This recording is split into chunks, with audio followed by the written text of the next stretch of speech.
자, 10시 넘게 되면서 코스피도 힘내주고 있습니다. 0.4%까지 낙폭을 많이 줄이고 있는 그런 모습이고요. 코스닥 같은 경우에는 조금 더 긍정적이죠. 강보합으로 좀 움직이게 되면서 외국인과 기관의 동반 매도세를 잘 이렇게 버티고 있는 국내 증시가 되겠습니다. 자, 그러면 이제 오전장을 한번 키워드로 정리를 해 보겠습니다. 오늘도 신한투자증권 신병재 부지점장과 연결해 보겠습니다. 안녕하십니까? 네, 안녕하세요. 네. 자, 오늘 오전장을 관통할 수 있는 펀치부터 날려주시죠. 네, 오늘 오전장은 부활하는 회의 원전이라고 말씀 한번 드리겠습니다. 시장 자체에는 지금 주도주가 없는 상황이 계속적으로 연출이 되고 있다라고 보고 있고요. 연준의 이런 매파적인 메시지에 따라서 방향성을 아직 찾지 못하는 이런 내용인 것 같습니다. 2007년 12월 이후에 어쨌든 15년 만에 최고 수준의 금리까지 나온 이런 내용이 있고요. 그리고 파월의 발언들, 통화정책 전환을 위해서는 아직까지 갈 길이 더 많이 남아있다. 이런 것들이 시장의 불안감을 좀 더 조성하고 있다라고 보고 있습니다.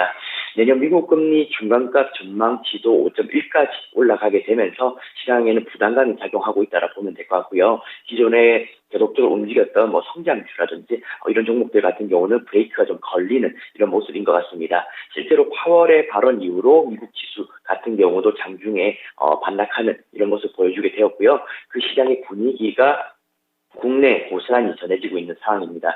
지금 그나마 매매가 가능하거나 트레이딩이 가능한 관점은 원전 쪽인데요. 원전 같은 경우는 아무래도 정부 정책에서 힘을 얻는 이런 내용도 있고요. 특히나 지금 호재성 뉴스가 하나 나오게 되었습니다. 한전에서 이제 수주 소식 관련된 내용이 있는데요. 40조 원대 수주에 관련된 논의가 되게 되면서 한국전력이 이런 적자폭을 좀 축소할 수 있는 내용이지 않나라고 예상이 되는 것 같습니다.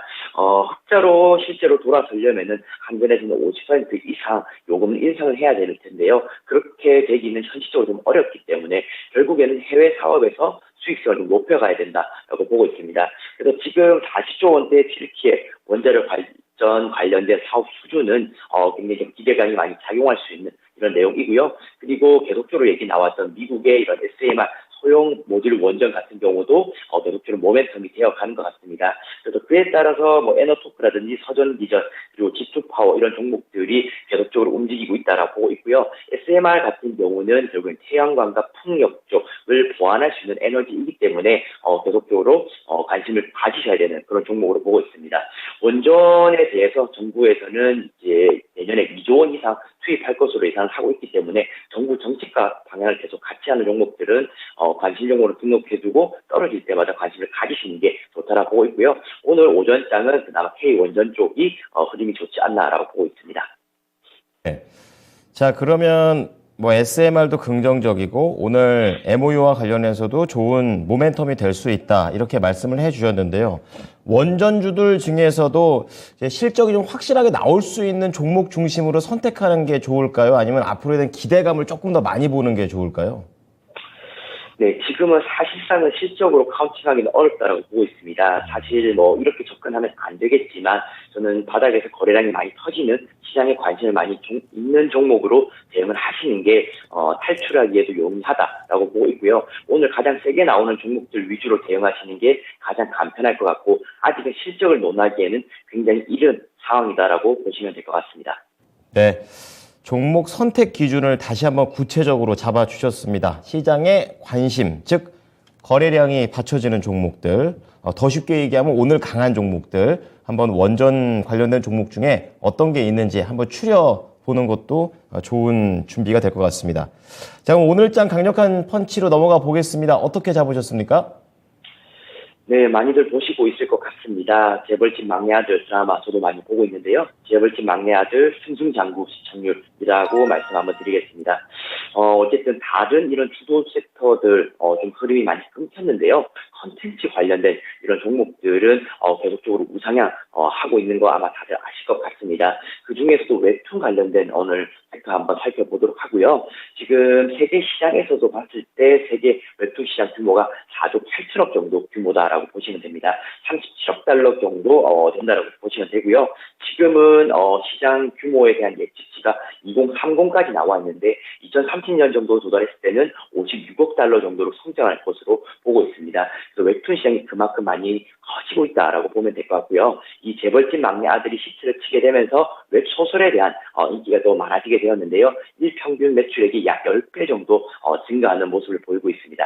아직까지도 웹툰, 웹소설 안 보신 분들도 많으실 텐데요. 이런 분들까지 시장에 가세하게 된다라면은 시장이 더 커질 수 있다라고 이제 판단하시면 될 것 같습니다.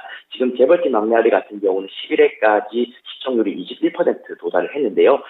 매 회마다 시청률을 갱신을 하고 있다라고 보시면 될 것 같습니다. 그래서 지금 드라마 뭐 이런 것들 말고는 사실상은 투자하기 좀 어렵기 때문에 이쪽을 조금 압축해서 트레이딩 하시는 거 한번 추천드리도록 하고요. 관련 종목들 같은 경우는 뭐 스튜디오 드래곤도 최근에 컨텐츠 관련해서 괜찮았고요. 핑거스토리라든지 미스터 블루 이렇게 보시면 될 것 같습니다. 특히나 미스터 블루 같은 경우는 웹소설 관련된 이런 종목인데요. 지금 재벌집 막내 아들 웹소설 보기 서비스를 제공을 함으로써 시장의 주도주로서 조금은 움직이는 이런 내용이 조금 있는 것 같습니다. 그래서 종목별로도 뭐 차별화가 있겠지만은 이 컨텐츠 관련된 섹터 같은 경우는 최근에 하락장에서도 빛을 발하고 있는 섹터이기 때문에 자금 쏠림이 아직은 많이 몰려 있다. 단기간에 이탈하기는 어렵다라고 보고 시장 대응하시면 될 것 같습니다. 네, 그러면 이런 콘텐츠랑 관련된 종목들은 물론 이제 한 방이 있습니다만 이제 한 방이 또 안 나올 땐 또 불편할 거 아닙니까? 그래서 좀 단기적인 전략 측면에서 말씀을 해주신 건가요? 네, 지금 뭐 콘텐츠라는 것은 사실상 뭐 우리가 최근에 나왔던 것처럼 오징어 게임이 나올 수도 있고요. 어떻게 대박이나 히트를 칠 수 있을지 정말 모르는 이런 상황인 것 같습니다. 어떻게 하면 시청자들을 사로잡는 드라마 한 편이 나올까 뭐 이렇게 주목을 많이 하게 되는데요. 제가 예상치 못한 부분에서 많이 나오게 되는 것 같아요. 하지만 콘텐츠 종목들 보실 때도 잘 구분해서 보셔야 될 게 무조건 이런 스타라인 핫스타라인으로 배치가 됐다고 해서 인기가 바로바로 연결되지는 않습니다. 또는 해외에서 인기가 많았던 것들 리메이크 한다고 해서 대박을 치는 경우 굉장히 좀 희소하다라고 보고 있고요. 그래서 그런 것들을 섣불리 좀 투자에 활용하시기보다는 제 생각에는 한 1, 2, 3회 정도의 반응을 보시고 시장에 진입하는 것도 저는 늦지 않다라고 보고 있습니다. 그래서 지금 뭐 라인업 되는 것들 지금 많이 나오고 있는데요. 지금 투자 이런 금액 여기 드라마에 얼만큼 투자가 되었는지 이런 것도 한번 보시고 과연 회수 가치가 정말 있을까에 대한 고민도 하실 필요가 있을 것 같아요. 그래서 1회부터 투자하시는 것보다는 어느 정도 진행된 다음에 투자 결정을 하시는 게 좋을 것 같습니다. 네, 콘텐츠주. 결국에 미리미리 제일 쌀 때 사는 게 좋겠지만, 어쨌든 반응을 좀 보고 접근을 해도 늦지 않다고 하니까 콘텐츠와 관련해서 관심 있으신 분들은 또 하나의 투자 기준으로 잡아보셨으면 합니다. 자, 오늘 내용 여기까지 들어보도록 하겠습니다. 감사합니다. 네, 감사합니다. 네. 자, 오늘 신한투자증권의 신병재 부지점장께서는요, K원전, 그리고 콘텐츠와 관련해서 재벌집 막내 아들 얘기를 해주시면서 종목을 어떻게 선택해야 되는지 기준점 잡아주셨습니다.